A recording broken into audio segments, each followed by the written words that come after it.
Hey everybody, welcome back. It is the Razzball Fantasy Baseball Podcast. I am Beaton, joined as always by the fantasy master Lothario, the mustachioed masculine man of manliness. I ran out of adjective. Gray Albright, how you doing, Gray? I appreciate being on. I've never been described as masculine before, though, so it's I just wanted first to throw time it for out there, everything, I guess. I appreciate it. My testicles have dropped. Thank you. Welcome. That's basically like getting Are you saying welcome to my testicles? Thank you. yeah, welcome to like the world. That's a good place to be. Is finally dropped. I mean, Appreciate it. you're only. I have no idea how old you are actually, so I'm not even gonna take a guess. I'm 23 years old. That's good for you. Yeah, Glad you can finally enjoy I Vegas. started Razzball when I was 6 years old. It's been quite the journey through puberty. Hey B Don, how's it going, man? It's going okay. It's in the Okay. middle of two playoff seasons, baseball season, and the start of golf season. So everything's pretty great right now, Greg. I know Okay. you don't care about any of that other than the Oh, I baseball don't. season. I was actually see your first mistake was to actually answer when I said what's up. No, That's I'm, just I'm just an empty question. no, that's That how doesn't require an answer. Sorry. you've already been told this before. I am from the Midwest. When you ask somebody from the Midwest that kind of question, you get an answer. That's just how the Midwest works. So, there you go. Let's go ahead and move on to some baseball, though. Bunch of Okay. call ups. Matt McLain got called up, 23-year-old. This year in AAA, he had 38 games, 173 plate appearances, 12 home runs, 10 stolen bases, 30 runs, 40 RBIs. He's hitting 348, 474, 710. He has a sub 20% K rate. He has a 16.8% walk rate. Last year, he had 103 games in AAA. He went 17 and 27. He had 232, 363. He did have a 28% K rate and a 15.5% walk rate last year, but he has improved that. He's getting the call up. Where are you at on Matt McLain, Greg? The Reds, man, right? the Reds. The Reds got all kinds of prospects. We got Matt McLain, Christian Encarnacion-Strand, Elly De La Cruz. Actually, I'm old enough to remember when people were excited for Spencer Steer. Yeah, yeah. Yeah. I'm actually You're old like enough to calling for his remember. job, that's happening. But yeah, Yeah, yeah. he was a fun prospect like 6 months ago. I'm actually old enough to remember when Nick Senzel was the talk of the town, or Jonathan India. Remember? I Uh, remember him. yeah, man. Like the Reds got all kinds of guys. The Reds are stocked and stacked. Matt McLain. So it looks like Matt McLain's batting second right now for his first start up. That's really promising. As I was saying, on the site, I think there's something to be said for like calling up like Matt McLain. Like I think if you're calling him up, you're not calling him up to bench him, right? Like you're calling him up to start him. And like so the good news is I think he is going to open the doors to Christian Encarnacion-Strand. It's good news for me because I actually have CES on teams. I don't know if it's necessarily good news in the big picture, but yeah, it's good news for me. So yeah, I think like that they called up McLain. That means that they're going to call up Christian Encarnacion-Strand. But I worry, but I not worry as much as I feel like it could be just confirming my bias because I feel like Elly De La Cruz is further behind, not necessarily talent wise. Like I think he's just as talented as the other guys, but he's so much younger.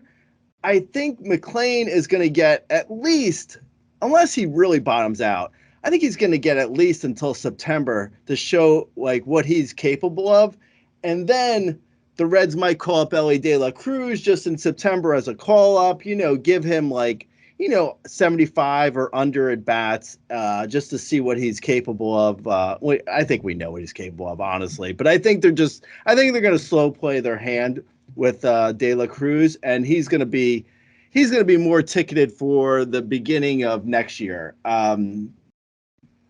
That could be just because I've been saying that, so. I've already put that out in my own brain, so I'm like, enough in your head over and yeah, over again. I mean, I can only carry so many thoughts in my head, and that's sort of what I've been thinking all along. Because otherwise, De La Cruz, and this is, we'll get to actually specifically about McLain, but you have to give McLain some playing time to see what you have before you just bump him to the bench or into a platoon or something and bring up De La Cruz. I think, I don't know, man. It's very complicated because there's a lot of moving parts with the Reds. They have to play India, right? They have to play, now that they've called up McLain, they have to play McLain. They're not going to I don't think they're just going to bench indefinitely Spencer Steer. Joey Votto's there somewhere, right? Tyler Stevenson is catching. They have Senzel. Of course, Senzel could get injured, but, as of right now, he's healthy. Henry Ramos, he can go to the bench. Right now, he's the DH. So he can go to the bench, but that brings in Christian Encarnacion-Strand, who is much older than De La Cruz. So you have to then give Encarnacion-Strand enough playing time to see what you have with him. You can't just bring up guys. And then Will Myers could get traded in July, that's very possible. Stuart Fairchild doesn't necessarily need playing time, but they have so many guys, right? So I just don't think De La Cruz is necessarily going to be, but by the time this podcast comes out, he'll probably be called up. And I'll look like a total idiot for spending 10 minutes on De La Cruz. But I'm getting a lot of questions in the comments, should I stash, Encarnacion-Strand, De La Cruz, or someone else? And I keep saying stash Encarnacion-Strand because I think he's the first guy. Anyway, back to McLain. So, McLain is really kind of interesting because he's got speed and power. You mentioned his minor league numbers. I think it feels like he's sort of figured out, the contact issue, because you also mentioned how he only hit 232 in Double-A last year, and then this year in a smaller sample size, obviously, in only 38 games, but he's been hitting 348. High BABIP at 387, but still his Ks have really come down. He's striking out less than 20% on his K rate. So I think there's a chance here that McLain could be one of the big call-ups potentially for the season, because since he's a great park and his power will play there. So you're looking at a guy who could potentially hit 15 homers the rest of the way. He's got 20 steal speed the rest of the way. That would be, over the course of a full season, maybe 30 steals, but he can steal 20. So if he can go 15, 20, 250, say, for the last, however many months we have left, 4.5 months, that's really good. Prorated that out for over the course of a season, that's 20, 30. So yeah, I'm definitely in on McLain. I think he's a pickup in every league, even the shallowest of leagues. I don't currently have him because I got beat to the punch on waivers, but I would grab him even in a 12-team mixed league, like an RCL league. I would totally see, just to see what you have. So yeah, I like him a lot. And what are your thoughts, B-Dom? Yeah, I like him. I think he's a pickup everywhere. Just the power speed combo is worth picking up and seeing what happens.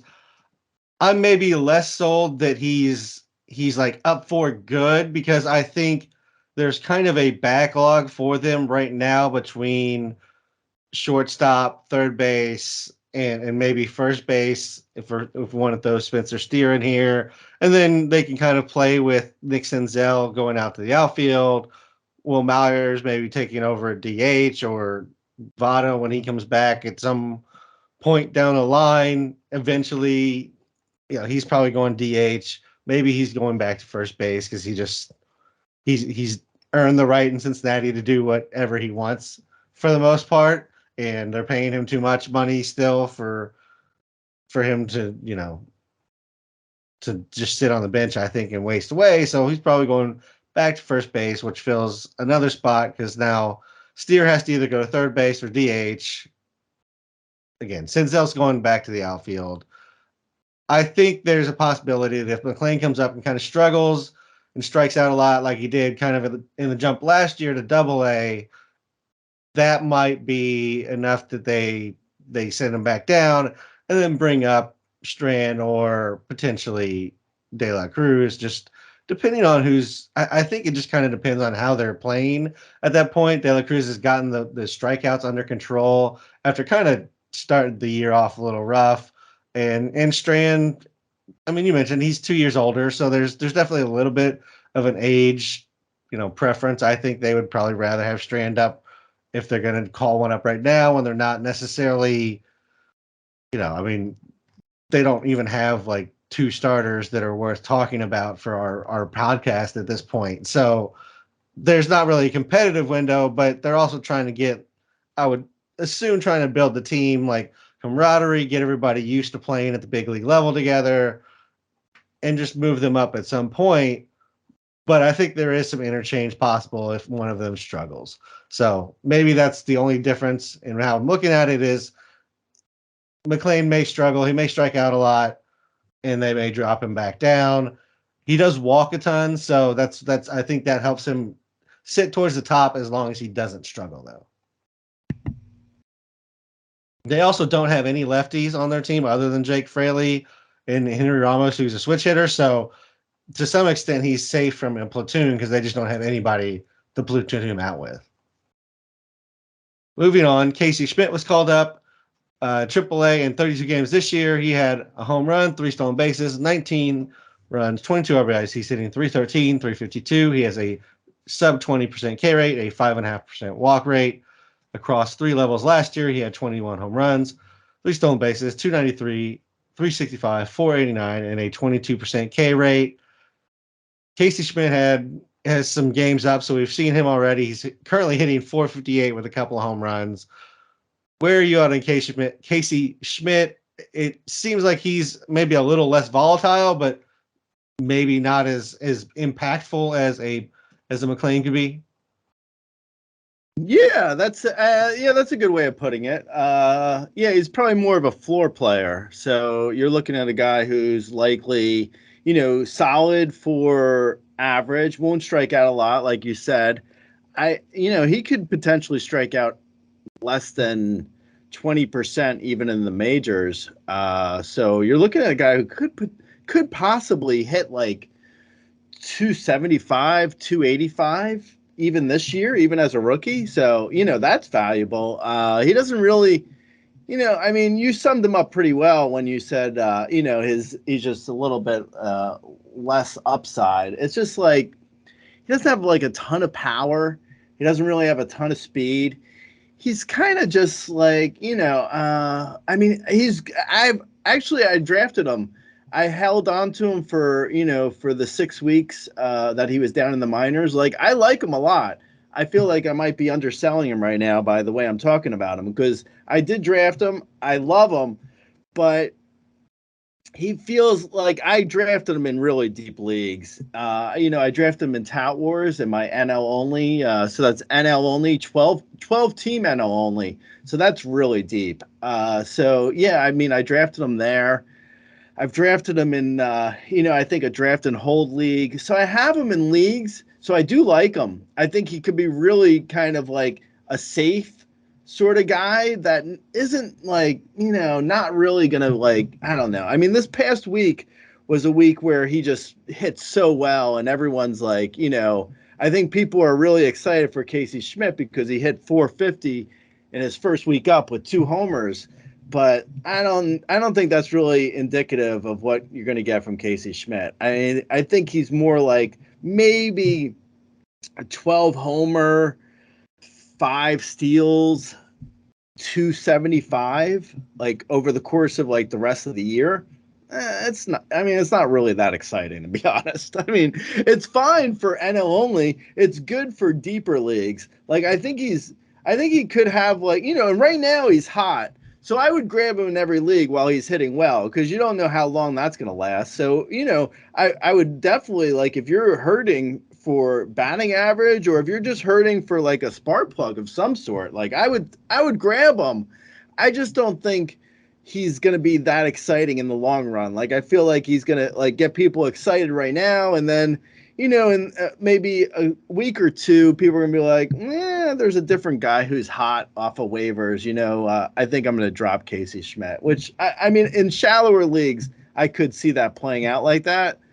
In deeper leagues, like, he's the best, he's the best left side of like I think, like, on the left side of the infield right now, like, they have JD Davis and Brandon Crawford, but I mean, those guys are cooked. Hey man, don't you disrespect my JD Davis. He's been performing. He's been saving me in a couple.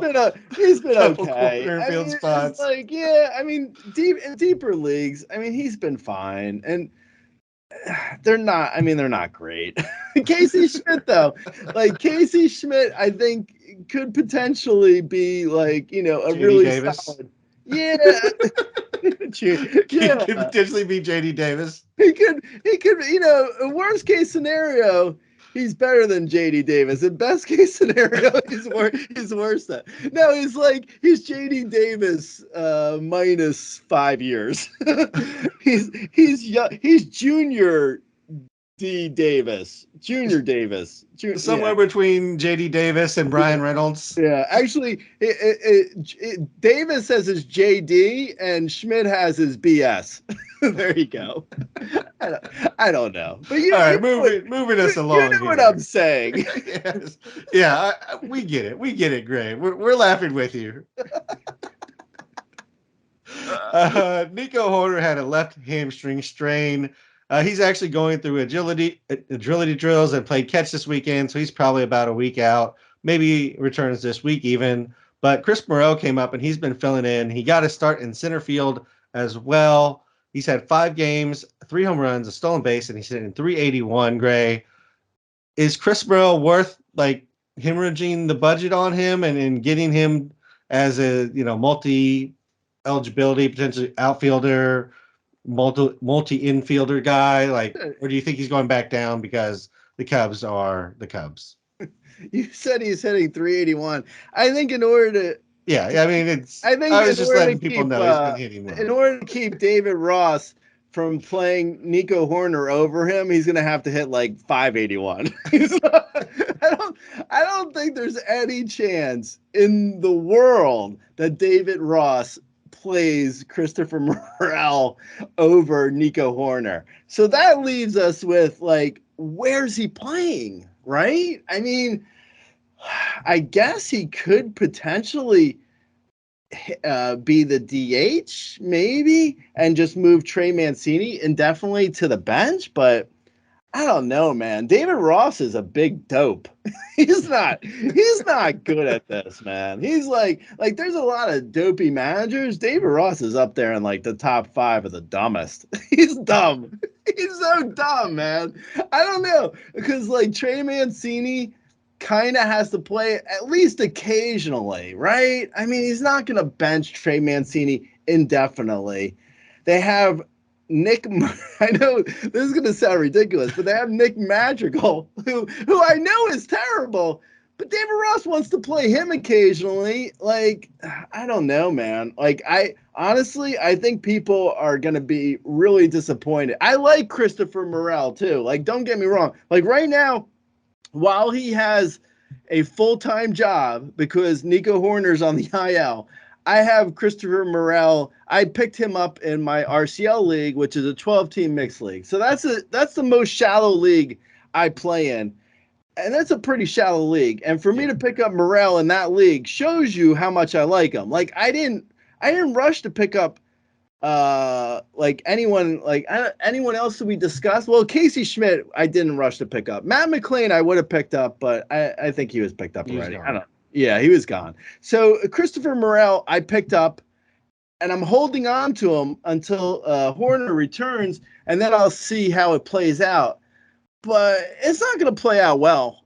It's not, man. It's not. It's just not going to play out well. Like, you have Hoerner, who, by the way, Hoerner's not bad. So no, Hoerner deserves his spot. Like, it's not like Hoerner deserves his spot. Exactly. So Hoerner, Swanson, Happ, Bellinger, Suzuki, Wisdom, Mervis, Gomes, and then you have a DH spot. So then you have, potentially you have Morel, but you also have Mancini, you have Madrigal, you have Hosmer. Now, I'm not saying those guys are good that I'm mentioning, but David Ross is going to play them. I mean, he's going to play them occasionally. I'm sorry. He's not going to just play Hoerner like 6 days a week and call it a day. He's going to play his other guys. So it's going to become really frustrating if you have Christopher Morel in anything other than like a daily league where you could potentially bench him. But even that gets tiring after a while, and you're just like, he hasn't played the last 2 games. I'm going to drop him. Like, that's what's going to happen in shallower leagues. In deeper leagues, you do what you got to do. But unless Hoerner has a setback, Morel's playing time is going to come to an abrupt end real soon. Yeah, because as you mentioned, there's a lot of names now. Whether they should be playing or not, that's a different discussion. But the Cubs already paid them to some extent. Whether Ross wants to play them or not, honestly, like, the Cubs front office is going to tell them, like, we're not cutting Trey Mancini and Eric Hosmer and Nick Madrigal. Like, you're going to play them. So, again, to some extent, there's really nowhere else to stick them. I mean, we're at mid-May right now. Mid-July, if the Pieces are going to start flying. Yeah, if the Cubs get rid of like Hosmer or Mancini or both of them, which they should, yeah, I mean, at that point, then yeah, Morel becomes more interesting. But right now, for like the next 6 weeks or 8 weeks or so, he's not going to really have everyday playing time without an injury. Yeah, and I mean, Bellinger's also on that list. I mean, he's on a 1-year deal, so he's as good as he's been. They could move him as well. Just, I mean, who knows if that collapses again and when that happens. So, moving on, Eury Perez got called up. They got Trevor Rogers on the L, so he's out at least until the start of June. Cueto sustained an ankle injury on top of the bicep injury he was already rehabbing. In his first start, Eury had 4 2/3, 2 earned, 2 walks, 7 Ks. Double-A this year, he had 31 innings, 42 Ks, a 2.32 ERA, 0.81 WHIP, a 36% K rate, 7.7% walk rate. Last year, the ERA and WHIP weren't quite as clean with 4.08, 1.16, but the Ks are pretty consistent, as are the walks. Realistically, like, he's a 7 to 8% walk guy, and he's been a 30+% K guy over the last 2 years in Double-A. How interested are you in Eury Perez? Like, what's the amount of fab spent on him? I don't know if he maintains a starting spot when they're healthy. Yeah. I don't know either. That's because he also, I don't think he's necessarily a guy who can throw a ton of innings this year. Like, he could throw some. He could throw a decent. I mean, he could throw like maybe 70 to 90 innings potentially. He went for, in one of my leagues. I don't have Eury Perez for what it's worth, but he went in one of my leagues for $275 out of 1,000. So, I mean, that feels kind of steep, but the runner-up on that was someone who bid $260. So if they didn't bid $275, they weren't really getting him. So yeah, I mean, that feels like a lot. I don't know. I think there could be a case made that like he will be the top call up for pitching for like the innings that he is able to throw. But the amount of innings is going to be low. I honestly, I would put the over under at like 60. And I'd be, I guess I would probably go under too. I just don't see the innings. I don't know. Like maybe they're there. I mean, that the fact that they called him up, it's like you don't call up a guy like that and just send him immediately back down for no reason.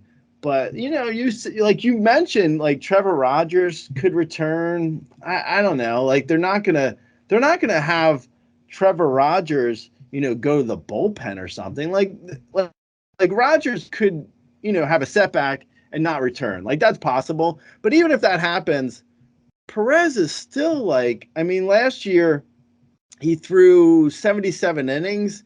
Right now he's at 35 innings. I mean, he can probably get away with throwing like another 60 to 70 innings, give or take. Total. Like that's, I mean, I feel like that's even like, I don't know, maybe that's a little bit low, but maybe 105 innings total. Like he can't throw that many innings this year. Like it wouldn't be smart at least. I mean, he might be able to do it, but they shouldn't let him do it. I mean, he's only, he's 20 years old. They should not let him throw more than 100 innings. And he's at 35 innings. So that gives him 65 innings to throw this year. Does he throw all 65 in the majors? I don't know, man. Like I said, I'd probably put it at like over under at 60. I'd probably go under for how many innings he's going to throw in the majors, that is. I like him though. I mean, he looks great. He's probably going to be like, a potentially like a solid number, 2 to 3 fantasy starter for the innings he does throw in the majors. I just don't know how many he throws here. Yeah, I agree. The innings that you get out of him could be pretty amazing, but I don't know how often they're going to let him get to 5 innings. And again, I think there's a possibility that they either go 6-man or they send him back down so he can continue to start with the rest of the innings that he has like to throw this year. Because again, they have pretty established starters whenever Rogers is ready to come back. I don't know if Cueto would ever bump him out. I think they just cut him and move along if Perez looks good. But he's 20 years old. It's the Marlins, so I don't know how aggressive they're going to be with trying to compete and start his clock. So that's all a concern for me. And maybe we just have to wait like an extra 2 weeks whenever Rogers does come back. Like Perez gets sent down to stop his clock, and then he gets brought back up, so he gets kind of a Super 2 amount of games. Now, I would even go as far to say that like I forgot about Cueto. I think if Cueto returns, he's useless to them if he's not in the rotation. So I could see Cueto even like replacing Perez. Like I just don't think the innings are going to be there for Perez. Like I wouldn't mind seeing him, be a guy come in after an opener, but the Marlins don't really do openers. So yeah, I just don't know, man. I don't see the innings. Yeah, they want Cueto out there so they can potentially move him, and then maybe Perez can come in on the back end of that. But yeah, I just don't see a lot of innings. Grab him now though. Like absolutely grab him now if he's available, and you can throw him for the innings that you get. Absolutely with that. Mickey Moniak got called up, which I don't know if that's a big deal in and of itself, but he got 2 starts over Taylor Ward. He was starting at the top of the lineup. Are you interested in Mickey Moniak, and are you worried about Taylor Ward? That might be the best. Kinda, like that'd be the big concern, right? Yeah, kinda and absolutely. Mickey Moniak was like, I think he was the first overall guy in 2016, right? Yeah, he was like, everyone loved Mickey Moniak at some point. It's like 2016. I think that was probably like one of the worst draft classes, if I'm remembering correctly. It was, or at least it wasn't a good first round. I think it got better as the rounds went along. Anyway, Moniak and Ward, like right now as we record this, it's Monday, and Taylor Ward is starting today, but if Moniak and Ward are in any sort of like platoon, I think this is worse news for Ward than it's good news for Moniak. Like there was people bidding a lot on Moniak and Fab this week. I think he went for I think he went for like $50 in $1,000 Fab. So, I mean, I think I bid on him, but I bid on him for like, $12, I think, like, $12 out of 1,000, which is like basically $1. Yeah. So I mean, I don't really have, I don't think Mickey Moniak is like fixed. He's hitting, like he hit well in the 2 games that he played this weekend, but that's 2 games. He still looks like a 35% strikeout rate guy, which is going to make him like a 185 hitter.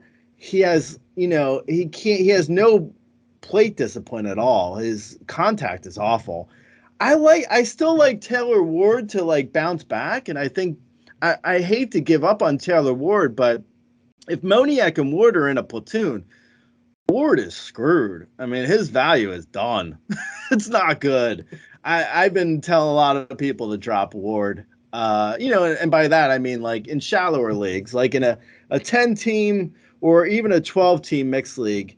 If Taylor Ward's not playing every day, he's kind of droppable in those leagues. In a 15-team mixed league, I think you gotta still hold on to Ward and see if he can get out of like his funk and regain like an everyday job. But I mean, if I were Phil Nevin, well, I don't even want to imagine that. I take that back. I don't want to think of myself as Phil Nevin. But if I were the manager of the Angels, I would platoon Moniak and Ward because Ward's been so terrible. But if you put yourself in the in Phil Nevin's shoes, then you just start going, I don't know. I don't know. I'm Phil Nevin. I don't know. So out of all that, basically, maybe grab Moniak in deep leagues, and then Taylor Ward. I mean, ship him if you can, or like you said, shallow leagues. Maybe time to go ahead and get rid of him. Yeah. He's still getting runs. I mean, that's the one saving grace to any of his value. So I guess if you're chasing runs, he still has some use, but that's about it. And that's going to come to an end soon because he's getting platooned. And I don't know that I'm dropping just yet. We'll see again if he comes out of it, and if this is just a random motivator. They're just like, we're gonna platoon you with Mickey Moniak if you don't get it together. Like, we want you to know that. The funny thing is, well, not necessarily funny, but like Taylor Ward as a leadoff guy, because of his walks and like it just his ability to get on plate. Like he doesn't strike out a ton and he walks a decent amount. Like he's better as a leadoff guy than a lot of guys that are hitting leadoff across the league. I mean, he's better. Like for instance, like he's better than Bobby Witt Jr. as a leadoff guy. Like he at least gets on base, where Bobby Witt Jr. just strikes out and doesn't walk. I mean. Or hits a home run and has speed. But, I mean, Taylor Ward isn't terrible as a leadoff guy, but he's been pretty bad in general for fantasy. I mean, he hasn't been great. No, he hasn't. I will say, for Mickey Moniak, he does have 8 home runs in 33 games this year. So if they finally unlock the power that we heard about 7 years ago now, then there could be something there. I mean, he was like an 18-year-old, 17-year-old kid getting drafted. I pulled up the draft class real quick. Some highlights: Senzel, Ian Anderson, Riley Pint, Corey Ray, Matt Manning, Kyle Lewis, Jay Groom, Josh Lowe. That's a great first round, man. I love that Jay Groom pick. He was gonna be good, if he had an elbow left still. That would have helped a lot for his career, prospects. You say so. It couldn't have hurt to have an elbow. I mean, actually, in retrospect, Mickey Moniak wasn't a bad first overall pick because the rest of that draft was like, Jay Groom. Oh man, yeah, it wasn't a good first round. I think there was a couple guys in the second or third, if I remember correctly. Our boy who led the show title last week, Nick Lodolo, was part of that draft, and he's injured now. So Yeah. just to rub that in from since we let him be our show title, that's on us, guys. Sorry about that, but now you don't even have to wait for the turnaround. It's not coming. Oh, that's right. I forgot Nick Lodolo. Yeah, we were like buy Lodolo. We're so dumb. Well, we couldn't have seen that coming. I mean, come on, man. Nope. You know what we also really couldn't have seen coming, Gray? Corbin Carroll struggling and losing potential playing time to Dominic Fletcher. Am I reading this? Am I reading this right? Yeah, no, he's not losing playing time. He's struggling, and he's moved to right field, and Fletcher's taking center. I think that's don't scare people. He hasn't lost playing time. Not yet. No, not yet. No, Dominic Fletcher though has been playing, and he looks like he's a good contact guy for like he kind of looks like Casey Schmitt a little bit with less speed and less power. So yeah, that's not good. But I mean, he's been hot. Dominic Fletcher, that is. Corbin Carroll has been struggling, I think, since he injured himself. Like what was that? About 10 days to I think it was like the start of May. Yeah, like the start of May, right. Yeah, it was like, yeah, he kind of injured himself, and they were like, oh, you're fine. And now in May, he's hitting 180. Like, oh, maybe you're not fine. And you haven't stolen a base. Well, he hasn't really been on base to steal one, but yeah, you got to get on base still. Yeah, Corbin Carroll's been on the struggle bus for like the last 15 days, but hopefully he pulls out of that. It's probably just a slump. But yeah, Dominic Fletcher, he seems like an NL only guy. So yeah, there's not much to say on him. He just looks like he's got good contact, and he's got playing time now. He's supplanted Alec Thomas. Alec Thomas lost his everyday job, so there is that. Yeah. Okay, moving on. Nick Pratto. He's kind of been hot. I mean, to start the season here, for Nick Pratto, we got a 2-homer, 350 hitter. He's still striking out at 30%, but he is walking at a 10% clip. So that's been nice to see. Where are you at on Nick Pratto? He's hitting 341 here in the short. I guess it's not short. We're halfway through May now. He's got 2 home runs. Kind of sitting back in middle of the Royals lineup. Is he worth a pickup, Gray? Yeah, well, he didn't get called up until like end of April, so right. He's hitting 350, but it's like in 18 games. Nick Pratto, it's interesting. It's always fascinating to me that like a guy like Nick Pratto gets called up in like last year, and everyone's like, oh, do I drop Paul Goldschmidt to pick up Nick Pratto?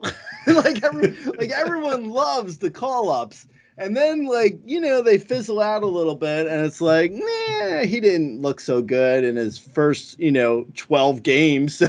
So we're dropping him out of our, out of sight, out of mind. And then he gets called up again the next year, and he's hitting 350. And honestly, I don't think I fielded one comment for Nick Pratto. Like, no one cares. No one's interested anymore. Like, they were like, no, they were interested last year when he was a rookie, and now that he's not a rookie because he's played off 20 games, actually I think technically he's still a rookie.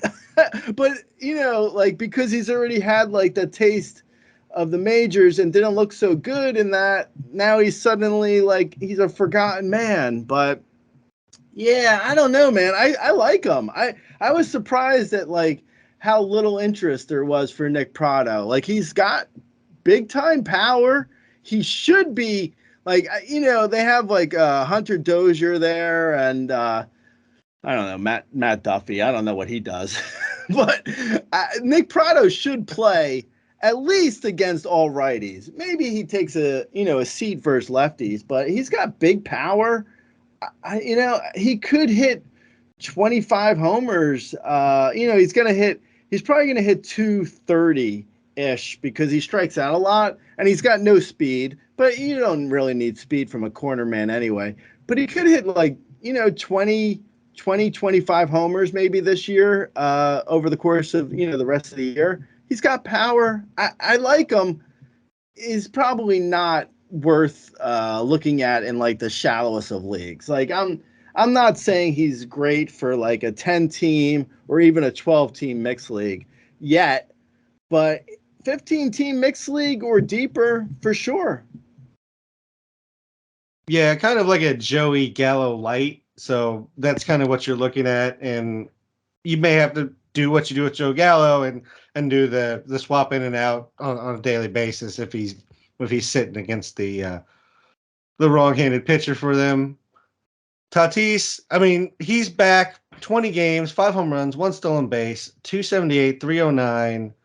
Rudy's got him projected for 97 games, 26 home runs, 16 stolen bases, 76, 64, 280, 354.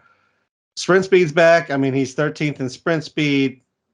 Where are you at on Tatis? Are you buying him? Are you selling him? Do you trust him rest of season? Where are you at? Yeah, no, definitely. I trusted him to the point I drafted him in leagues. I trust him. I don't see he's actually, his strikeout rate is way down from his last go around in 2021. Wow, it's so crazy. He lost that whole year. And then, 2020 was a lost year kind of for everyone. So he's really only had one full year in the majors. That's kind of crazy now that I look at his I looked at his stats now. Anyway, yeah, I mean, I trust him. His contact is better this year. He's hitting for, a 283 average as of right now, but it's not even getting propped up by his BABIP. If anything, his BABIP might be a tad low for him right now. I could see him having a 325 or higher BABIP, and it's at 313 right now. So, I mean, he's kind of hitting a 285 to 288 hitter right now, with neutral luck. That's pretty good considering, I think coming into this year, you looked at him more like a 270 to 275 guy. So, he's bumped up his contact. He's bumped up his average. He's got amazing power. He's still got speed. I would be buying, if anything. His first 100 plate appearances, he has 5 homers and 3 steals.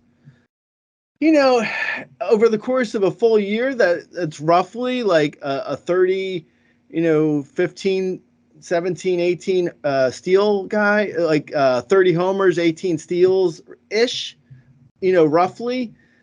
That's first, top 10 overall type numbers. He looks like he's back. We haven't really seen a incredible streak where he just carries a team and he becomes he has one of those weeks or two where he hits 7 homers in 2 weeks and steals 10 bags and just carries a team. We haven't really seen that yet, but if you prorate his numbers out, he looks like he's back to at least a top 10 guy. Yeah, I'm not concerned that you're going to get production from him. I do think, just across the board right now, and again, it's been 21 games, so I'm not trying to say this is definitive or anything, but so far the numbers are down a little bit. And as far as the hard hit, the average exit velocity, it's way too early to look at barrels, 21 games in, but it looks more like 2019 version of him. But again, 2019 version of him was 22 home runs. So even if the power is slightly down, and that was only in 84 games, so that's still a 40 home run pace. So really what I'm saying is it doesn't matter. He's still putting up the numbers. I think it's actually just going to get better because he'll get more comfortable back playing, and he'll get back to the contact numbers we saw from him in his full season in 2021. Yeah, I mean, I feel like if you have Tatis, you either are, if you don't have him, I would buy him. If you do have him, I would just cross my fingers that, he stays healthy. Yeah. I mean, that's all you can really do if you have him. Like, his line drive rate is up. I see what you're saying on the hard hit contact, but it's so early on he's that. still making 2 balls make a difference there. Right. Yeah, and his line drives look good. Like the contact and the strikeout rate stabilizes pretty fast, and he's at a really good strikeout rate versus like previous seasons. Like it looks like he's become more like a more mature hitter right now. Like he looks like a 27 to 32 homer, 15 steal, 285 hitter, which is, excellent. I'm going to make you choose between your children here, Tatis or Bo Bichette. Yeah, and that is tough. So with Bichette, you have 25 homers, hopefully 12 to 15 steals. Hopefully. Like maybe 6 at this pace. I have my hands together. I am a literal praying emoji right now. 15 steals, please. He's gonna hit 315. So 25 homers, 315 average, incredible runs, decent RBIs, 15 steals, maybe. Come on now. Maybe 10. And Tatis was, 32, 15, 280. Yeah, I'm going to lean Tatis. I'm going to say they're real close, though. I'm going to say Tatis, though. Yeah, and the dual eligibility doesn't hurt his case either. No. It's another thing that just kind of helps out. Yeah, for this year at least, yeah. Yeah. All right, the Josh Lowe breakout. Is it upon us, Gray? He's hitting 318. He has 9 home runs. 6 stolen bases. I mean, Rudy currently has him projected for only 73 more games. 8 home runs, 8 stolen bases, and he's gonna hit 238. I'm gonna take the over. Yeah, a little bit, man. That's setting the bar low. I saw it recently in the comments. I forget who said it, but someone said in the comments. I'm sorry, I don't remember who say things because I answer 400 comments a day. But someone said to me something like Josh Lowe is like top 5 on the player rater, and I was like, no, come on. No, he's not. He's a part-time player, isn't he? And then I looked because I don't, unfortunately, actually, I do have Josh Lowe in one league, in one of those CBS leagues that we're in with Scott White. But anyway, long story short is I wasn't aware of how well Josh Lowe was doing on the player rater. Like that at the time he was top 5. Now he's at 9 overall on the player rater. That's crazy, dude. Like that's crazy. I mean, he's not really a part-time player as I thought maybe he was. Like that's a bit of an exaggeration to call him part-time. Like he is more or less an everyday player. Like okay, so he's getting, he gets taken out of the lineup occasionally against like tough. He gets Rays days off.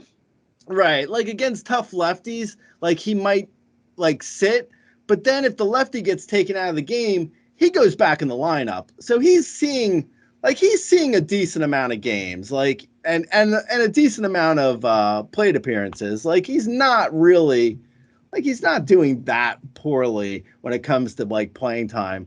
So it's a little bit of exaggeration, but he is like, like the top guy in the league, Marcus Semien has 187 plate appearances and Josh Lowe has 121. So, I mean, that is like, almost 70 plate appearances of difference. So, it's something.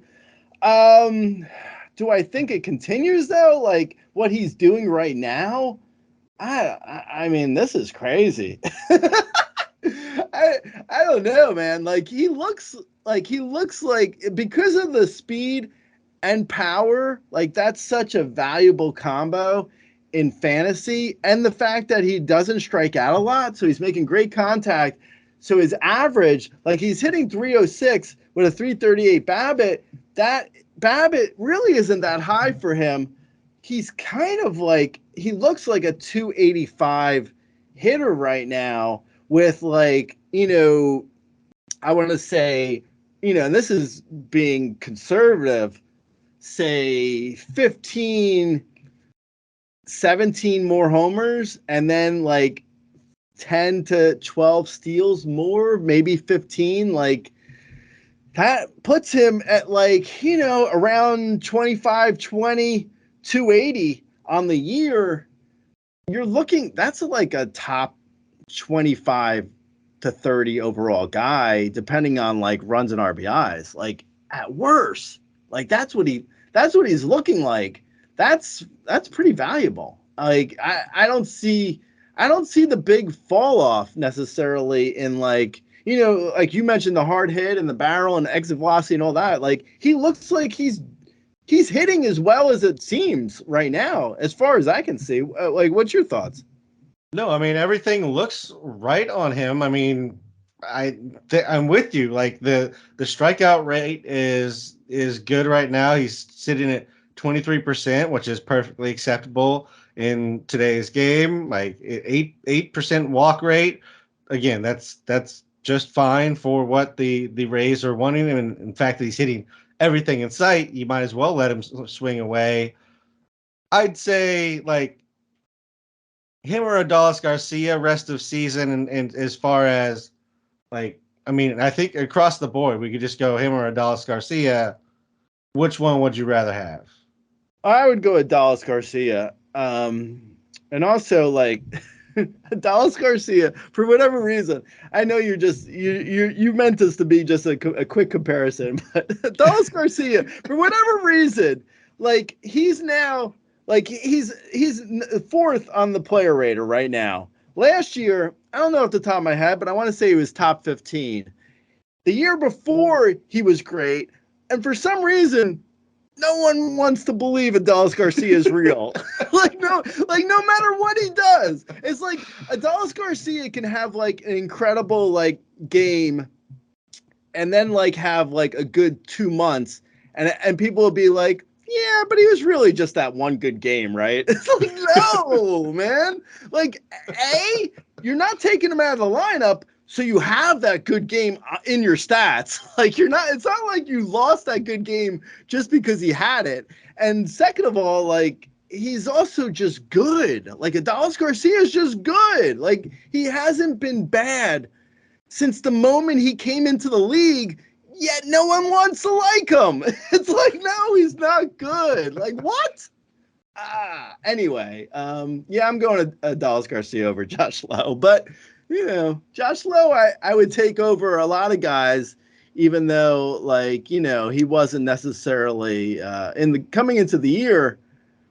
I wouldn't necessarily have said like, Adolis well, not Adolis Garcia, but like say, I don't know, let's say I'm just looking at the player rater, grabbing a guy. Anthony Rizzo was above Josh Lowe in my mind coming into the year. And Andy Rizzo hasn't been bad. He's 31 right now in the player rater, but I would take Josh Lowe over Anthony Rizzo. I think Rizzo every year falls off in the second half, but other guys like, I would have taken in the beginning of the year, like before the season started, I would have taken Nick Castellanos over Josh Lowe. And Nick Castellanos hasn't been bad this year. Right now he's at 32 on the player rater. I would take Josh Lowe over Nick Castellanos, though. Yeah. I mean, if we can go down the player rater, like Byron Buxton was going well ahead of Josh Lowe. Well ahead. Yeah. Brandon Nimmo, I would take everybody's Josh favorite Lowe. runs producer. I would take Lowe over Buxton for what it's worth. Yeah. Yeah. Same with Nimmo. Yeah, definitely. Yeah, and Nimmo was going way before Josh Lowe, but I would take Josh Lowe before Nimmo now. Yeah. Yep. What about Reds future Hall of Famer Jake Fraley? Yeah. Yeah, just a tad before Fraley. Yeah. We'll move on to the next part, which is talk about the Rays rotation. Drew Rasmussen, he's got another arm injury.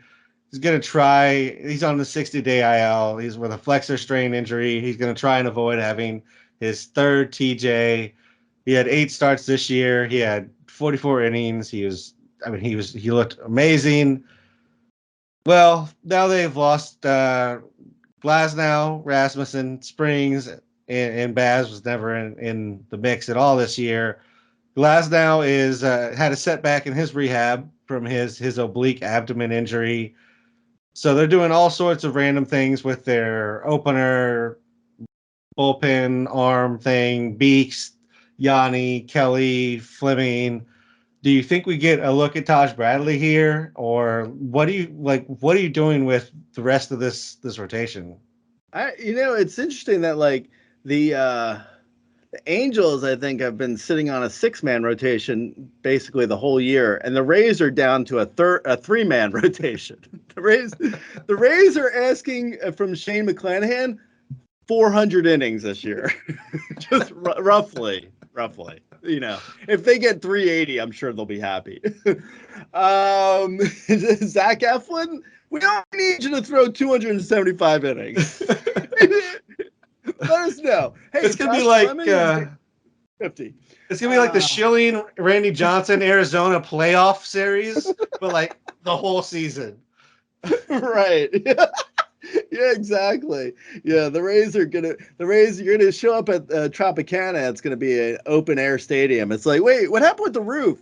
We kind of need rain outs now. we prefer if it rains out our games. Somebody cut a gigantic hole there. We don't know what happened. Yeah. There's a hole right above home plate. That doesn't seem right. Okay, so yeah, Taj Bradley. I'm actually surprised.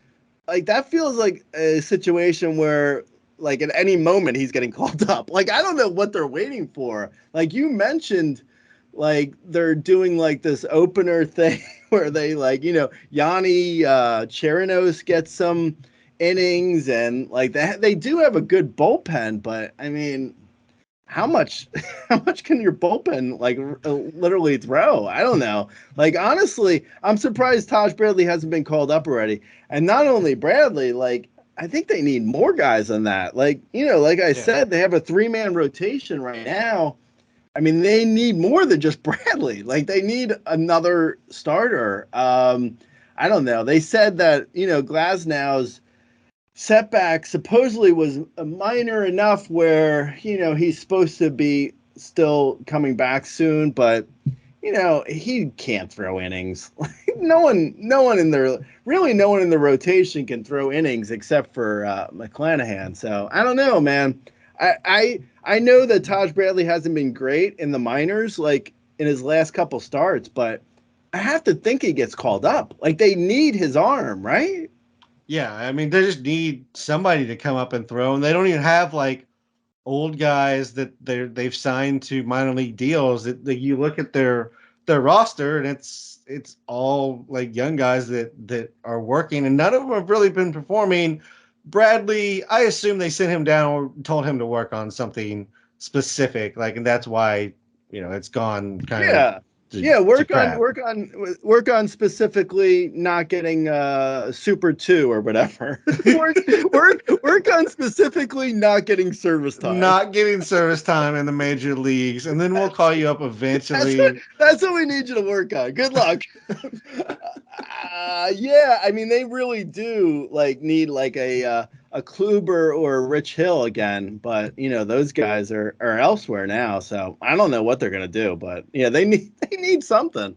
Yeah, I mean, I guess like Luis Patino's down there, but he's been awful in the minors too. Like can't stay healthy either. Yeah, like I don't know who they're calling. Speaking of light rotation, the Braves rotation has all of a sudden become light. Kyle Wright is out with at least 2 months with a shoulder. Max Fried is out at least 2 months with a forearm. It sounds like Schuster is getting at least a spot start here to fill in and probably going to stay up. Dodd may come up. They got Soroka down there. I mean, the Braves at one point had too many arms to fit in the rotation, and now they're in the same situation the Rays are. Yeah. Yeah, no, completely. They're also down to 3 starters.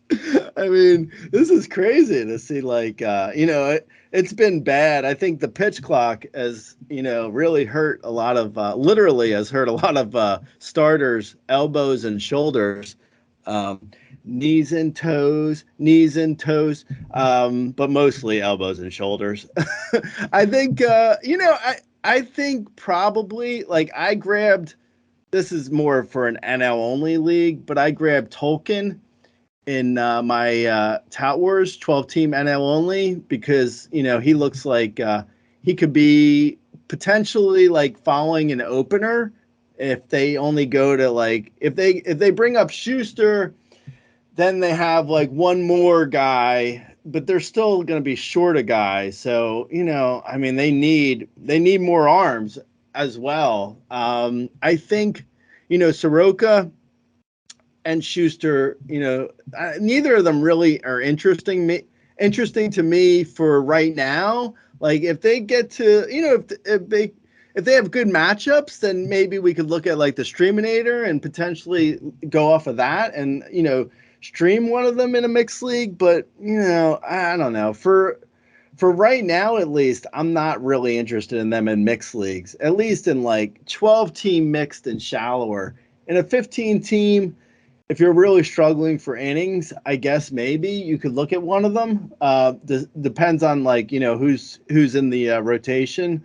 Soroka, to me, Soroka is slightly more interesting just because like we haven't seen him as much recently. So it's just like, out of sight. I forgot he was, not so great.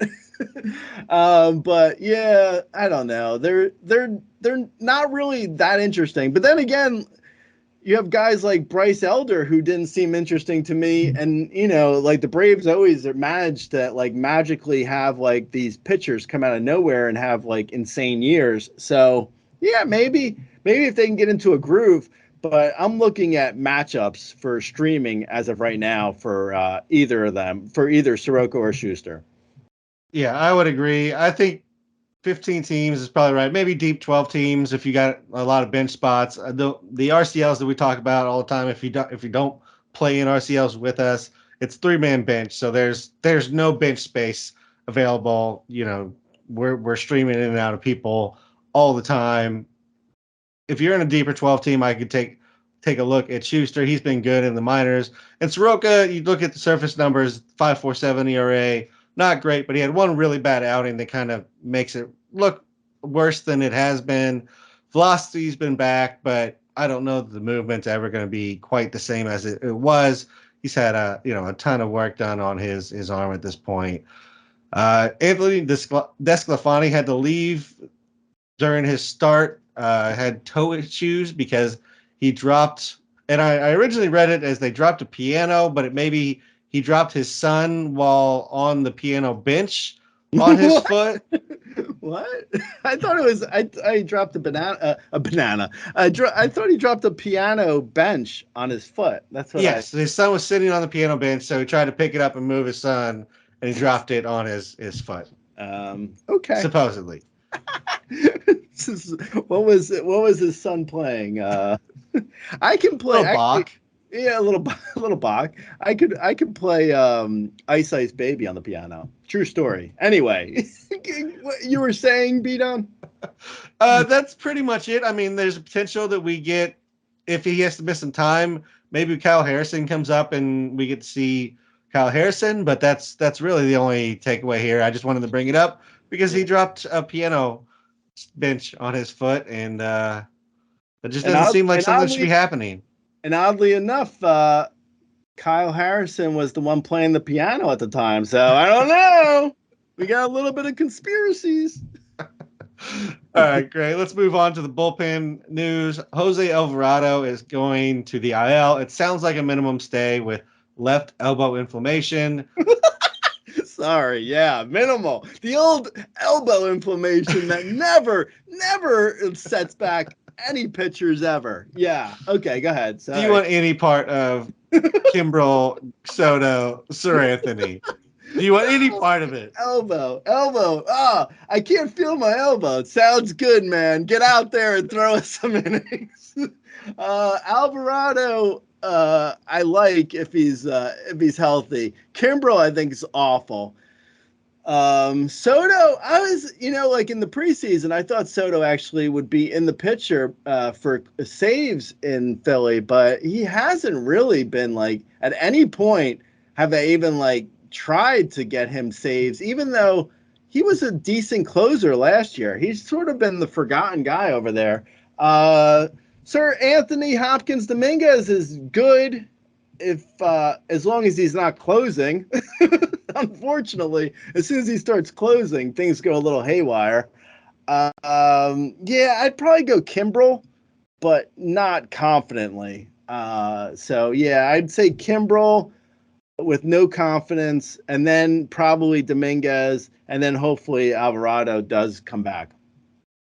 Yeah, I would say that's probably the right order. I will say on Kimbrel's behalf, like he hasn't given up a run since April 11th to a team not named the Dodgers. Like the Dodgers beat him up in 2 games.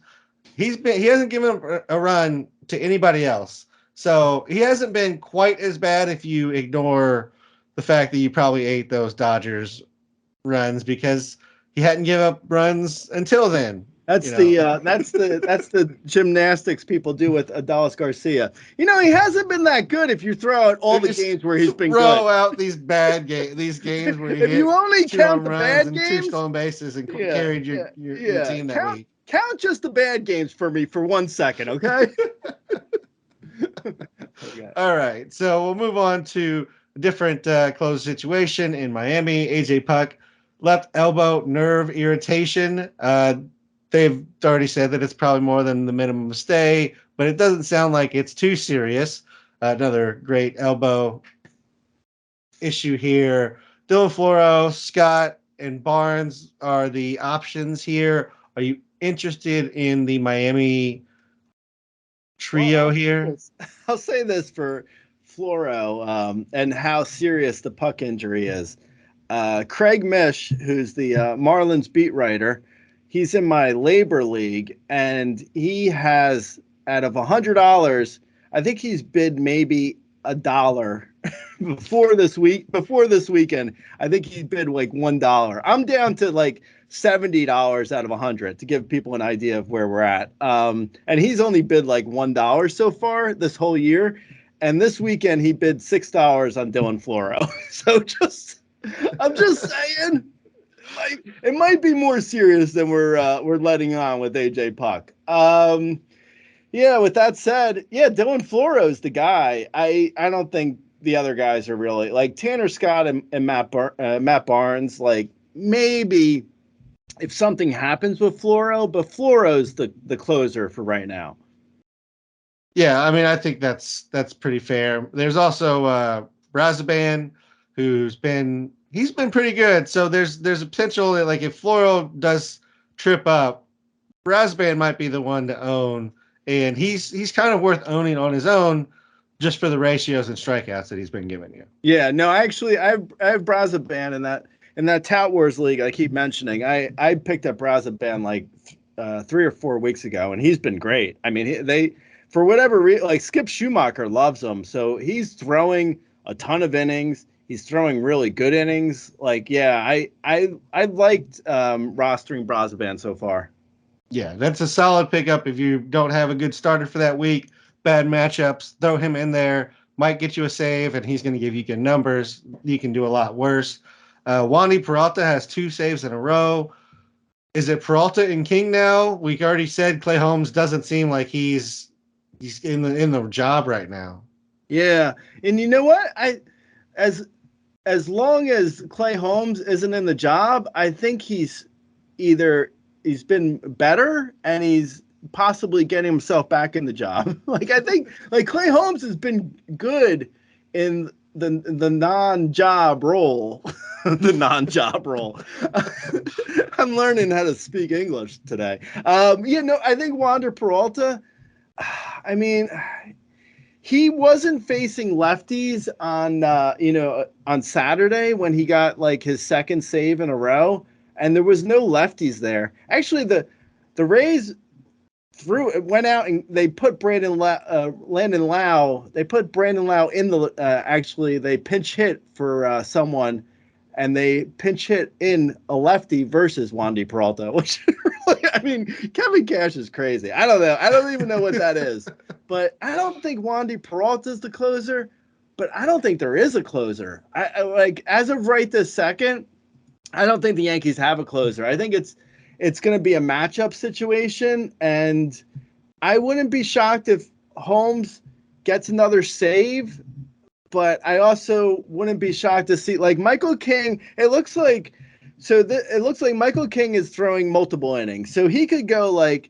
He could come in the eighth inning and throw like 1 2/3 innings and gets a save, but he's not going to be available then for 2 games. So then you have like Hamilton or Wandy or Holmes who could potentially get the next save or 2. Like King feels like the guy who's like probably the best there, but they also like him to get multiple innings, so he's not going to get a majority of the saves for that reason. So I would probably say, push comes to shove, Wandy Peralta potentially has been really good. I mean, he's been good for like, I want to say, I don't have his numbers in front of me, but he's been good for a couple of years now, like 3 or 4 years. So I would probably say Peralta, but I don't think that's like, there's no way is that set in stone. Like, I have no idea who's there. I don't think Boone has any idea who his closer is. Yeah, and to be fair, everybody except for Clay Holmes has been really good. So yeah, like they really can use anybody except for the guy that we all thought was coming in with the job, and he did. He came in with the job and then fumbled it. But you're right. In the last 5 outings, he hasn't given up an earned run. He's getting a lot of strikeouts. So Clay Holmes is also working his way back to relevance in this discussion. It may just be, like you said, it may be matchup. It may be just like who's fresh, who's if they have a 2-out situation they need to get through, it's probably not Michael King. If they have like a 2-inning session, then it might be Michael King. It's just going to be all over the place. But all of them are putting up good numbers, so I don't have a problem rostering any of them. Yeah. Nick Anderson is getting saves here. Rysel looks off. Minter, he sucks. He just that's all there is to say right there. I mean, are you interested in picking up, any piece of this? Do you think, Rysel is eventually just going to take his job back, or do you think Nick Anderson has some leeway here to potentially take the job over? If I had more room to play with like my teams and had more room like to pick up guys to speculate on saves, I feel like Nick Anderson right now, like this past Sunday with Fab, and even now, like, in daily leagues, I wish I could grab Nick Anderson in more places because he feels inevitable. I just don't have the room necessarily to play it like I don't have the room in all my leagues in order to like grab Nick Anderson, but he feels like, I mean, Raciel Iglesias doesn't look right. I mean, his velocity is way down. He's giving up runs. I mean, the Braves they're not a team that's just gonna they know he was injured already. It's not going to be hard for them to figure out that he's still injured. It's not like, this is not like looks awful. He looks cooked. And Nick Anderson looks great. AJ Minter looks bad. Like, Nick Anderson feels like a guy who could get like the saves, the closer job in Atlanta, by, May 20th and have it for the rest of the year. Like, like looking back, like say like Clay Holmes last year, like the way he got the Yankees game, the Yankees job and ran with it. Like, I think Nick Anderson can do that in Atlanta. Like, I think honestly, the biggest takeaway for bullpens right now, I think Nick Anderson is the guy to grab. Nice. I like it. One last one. Liam Hendricks could be back soon-ish. He had some illness issue, so they're kind of redoing his rehab schedule. Velocity's still down on him. I don't expect him back. Like, even if he's back, I don't see him retaking a closing job. Kendall Graveman seems to be the guy there for now because Reynaldo Lopez is also awful. Like AJ Minter awful. Maybe worse than AJ Minter awful. Yeah. No, unfortunately, I don't think Hendricks is right. At least, I mean, maybe if you look at this, like, this is like his spring training, so he needs maybe it's not going to be as quick as a 4 or 5 outings and he's back to normal. Maybe he needs a month or 6 weeks to really build up stamina, but he doesn't look right now. Hopefully the White Sox don't rush him too, because I feel like it's headed towards them rushing him because I feel like the White Sox have nothing else to play for, so they're looking for a feel good moment. so they're looking to get Hendricks back, but he just doesn't look right as of right this second. He could come around though. Maybe by the end of this week or by next week, he might start looking better. But as of right now, he looks like super rusty. Yeah, it just doesn't look right. Like I said, the velocity's not there yet. Give him some time. It's a lot to come back from. So we'll see what happens there. If you have an empty IL spot, I don't mind grabbing him, but I still don't really expect him to be back this season as Hendricks we knew. But you're right. He could just get it back. He could have the right mix of being back in the game and building up some strength and be back in there. And I hope he is. Let's give the people some waivers before we get out of here, Gray. Well, with C.J. Cron was injured his back, so Mike Moustakas, I don't know if you've heard that name before. There's a Mo Suckass in Colorado.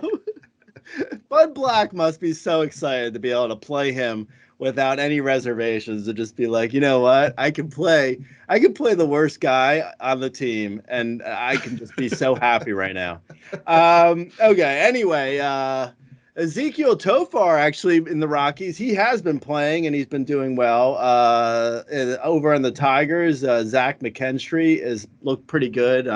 We mentioned Dom Fletcher before. He's been hot. Mickey Moniak, if he's taken over the Taylor Ward job, we'll see. As of right this moment, I think it's a platoon, but you never know. David Peralta's been kind of hot over in Los Angeles, and Joey Menez he's looked better. I don't think there's much there in the big picture, but he's looked better recently for the last 2 weeks, and there could be something there. So who knows, but if he's hot, he's worth picking up in just about any league. You got any streamers for the people?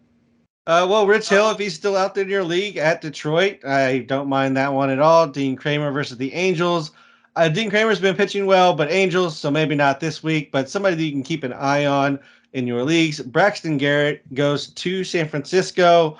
Anytime you get to go to that ballpark, it could be worse. Cal Quantrill is playing or gets to go to New York and go against the Mets.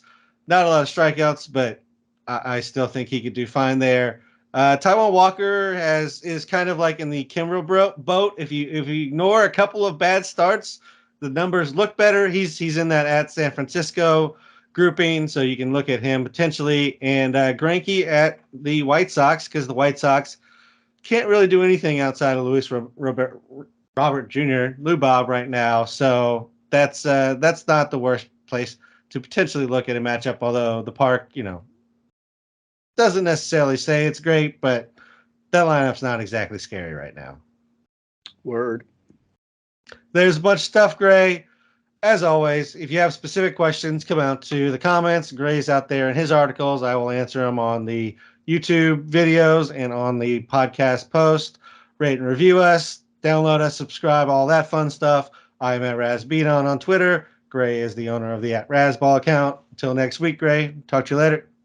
All right, Lates.